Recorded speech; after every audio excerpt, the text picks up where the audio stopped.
రాజ్ భవన్ లో తెలంగాణ గవర్నర్ తమిళిసైని కాంగ్రెస్ నేతల బృందం కలిసింది. సిఎల్పి నేతను ఎన్నుకున్నట్లుగా ఆ పార్టీ నుంచి గెలిచిన 64 మంది ఎమ్మెల్యేల సంతకాలతో కూడిన లేఖను తమిళిసైకి అందించారు. గవర్నర్ కలిసిన వారిలో TPCC working president Mahesh Kumar Goud, senior ఉపాధ్యక్షులు మల్లు రవి తదితరులున్నారు. అలాగే రేపు మధ్యాహ్నం తెలంగాణ ముఖ్యమంత్రిగా రేవంత్ రెడ్డి ప్రమాణ స్వీకారానికి సంబంధించిన ఏర్పాట్లు చేయాలని గవర్నర్ కోరారు. వరుసగా ఏఐసీసీ నేతలతో రేవంత్ రెడ్డి భేటీ అయ్యారు. ఈ నేపథ్యంలో రేవంత్ రెడ్డితో పాటు 6 మంత్రులు ప్రమాణ స్వీకారం చేయనున్నారు.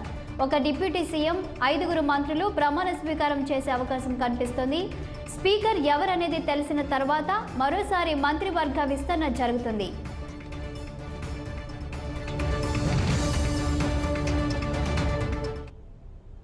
దీనిపై మరింత సమాచారం మా ఇన్పుట్ ఎడిటర్ రాజేష్ అందిస్తారు.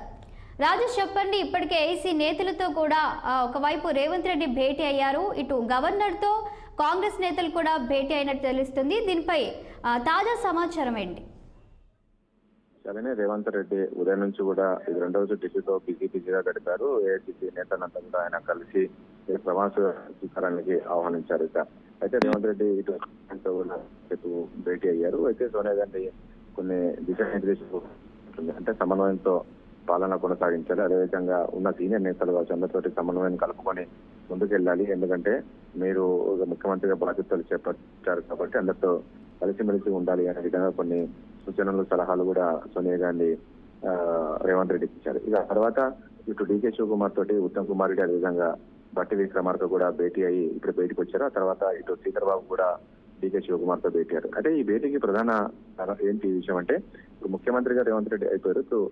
ఇప్పుడు హైకమాండ్ దగ్గర ఉన్న ఒక సవాల్ ఏంటంటే క్యాబినెట్ గ్రూప్, క్యాబినెట్ లో ఎవరు ఉండాలి ఏంటి అనే దానిపైనే చర్చ జరుగుతుంది. అయితే రేపు రేవంత్ రెడ్డితో పాటు మరో 5 మంత్రులు, అదేవిధంగా ఒక డిప్యూటీ సీఎం ప్రమాణ స్వీకారం చేసే అవకాశం కనపడుతుంది.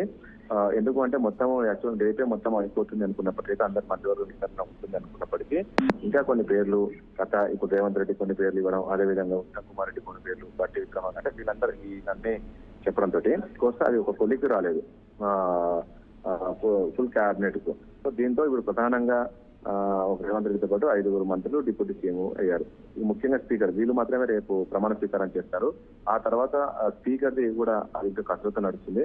స్పీకర్ ఎవరు అనే దానిపై కూడా ప్రస్తుతానికి చర్చ జరుగుతుంది. సో రేపు వీళ్ళు ప్రమాణ స్వీకారం చేసిన తర్వాత స్పీకర్ గా ఎవరుంటారు అనే దానిపై ఒక చర్చ జరిగిన తర్వాత ఫుల్ ఫ్లెడ్జ్ అంటే మరోసారి మంత్రివర్గ విస్తరణ ఉంటుంది. ఈ 4 విషయంలో వస్తే మాత్రం ప్రధానంగా ఉప ముఖ్యమంత్రి విషయానికి వస్తే బట్టి విక్రమార్క పేరు దాదాపు ఖరారు అయిపోయింది. పేరు బయటకు రాకున్నప్పటికీ కూడా బట్టి విక్రమార్కకే ఇటు అధిష్టానం కావచ్చు, అదేవిధంగా ఇటు పార్టీ క్యాడర్, ఉన్న సీనియర్ ఎమ్మెల్యేలు కావచ్చు, వీళ్ళందరూ కూడా బట్టి విక్రమార్కకి మొగ్గు చూపారు. ఎందుకంటే బట్టి విక్రమార్క పాదయాత్ర చేశాడు కాబట్టి సో ఆయననే సరైన వ్యక్తి అనే విధంగా హైకమాండ్ చెప్పడం, హైకమాండ్ కూడా బట్టి విక్రమార్క దాదాపు ఉప ముఖ్యమంత్రి ఖరారు అయిపోయింది. ఇక ఈ 5 మంత్రులు ఎవరనేది సస్పెన్స్ ఉంది. ఇప్పటికే మనకు అందుతున్న సమాచారం ప్రకారం 5 మంత్రుల్లో ఇటు కోమటిరెడ్డి ఒకరు ఉంటారు అనేది ఒకటి నడుస్తుంది. కోమటిరెడ్డి, అదేవిధంగా ఉత్తమ్ కుమార్ రెడ్డి, పొంగులేటి, సో రాజనాథ్ వీళ్ళు ఉంటారు అనేది ఒకటి తెలుస్తుంది. మరి ఎంతవరకు అంటే ఈవినింగ్ వరకు ఒక రిజల్ట్ అయితే వచ్చేది రాబోతుంది. సో మొత్తానికైతే మాత్రం ప్రస్తుతం రేవంత్ రెడ్డి అందరి సీనియర్ నేతలతో భేటీ అవ్వడము, అదేవిధంగా రేపు జరిగే ప్రమాణ స్వీకారానికి రావాలని చెప్పేసి ఇన్విటేషన్ అన్ని కూడా పంపిస్తారు. సో ప్రస్తుతానికి మంత్రులకు సంబంధించి మాత్రము అక్కడ అధిష్టానం ఏఐసీసీ అంటే తర్జన పడుతుంది ఎవరు ప్రకారం అయితే కేవలం రేవంత్ రెడ్డితో పాటు కేవలం ఒక 5 మాత్రమే ప్రమాణ స్వీకారం చేసే అవకాశం అయితే కనబడుతుంది. ఈ పేర్లు అయితే సాయంత్రం దాదాపు 4-5 గంటల లోపు ఎవరు ఆ మంత్రులు అనే దానిపై ఒక ప్రకటన అయితే వచ్చేవారు. స్పీకర్ విషయానికి వస్తే కూడా దుద్దల చంద్రబాబు ఎవరైతే ఉన్నారో మంత్రి ఎమ్మెల్యే, ఆయన సీనియర్ నాయకుడు, సీనియర్ ఎమ్మెల్యే, అంటే కాంగ్రెస్ పార్టీ అధికారంలో అయినప్పుడు కూడా ఆయన ఎమ్మెల్యేగా ఉన్నాడు. మొన్న ఏదైతే టీఆర్ఎస్ పార్టీ అధికారంలో ఉన్నప్పుడు ఎమ్మెల్యేగా గెలిచాడు. అదేవిధంగా గతంలో ఉమ్మడి రాష్ట్రంలో కూడా కాంగ్రెస్ పార్టీ ఉన్నప్పుడు కూడా మంత్రిగా పోటీ చేశాడు. కాబట్టి అతను మంత్రిగా పనిచేస్తారు కాబట్టి అతను స్పీకర్ కాదు, నాకు మంత్రి పదవి కావాలి అని చెప్పేసి అడిగినట్టు తెలుస్తుంది. సో ఇవన్నీ కూడా అధిష్టానం తీసుకుంటుంది. మరి ఎవరెవరిని మంత్రులు చేస్తారనేది మరి కాసేపట్లో ప్రకటన రాబోతుంది. Okay Rajesh, thank you for the updates.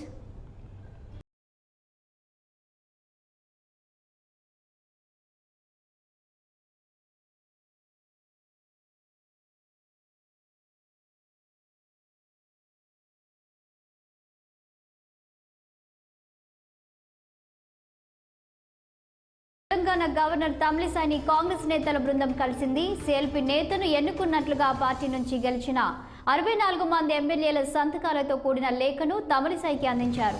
Governor కలిసిన వారిలో TPCC working president Mahesh Kumar Goud, senior ఉపాధ్యక్షులు మల్లు రవి తదితరులున్నారు. అలాగే రేపు మధ్యాహ్నం తెలంగాణ ముఖ్యమంత్రిగా రేవంత్ రెడ్డి ప్రమాణ స్వీకారానికి సంబంధించిన ఏర్పాట్లన్నీ చేయాలని గవర్నర్ కోరారు. వరుసగా ఏఐసీసీ నేతలతో రేవంత్ రెడ్డి భేటీ అయ్యారు. ఈ నేపథ్యంలో రేవంత్ రెడ్డితో పాటు 6 మంత్రులు ప్రమాణ స్వీకారం చేయనున్నారు.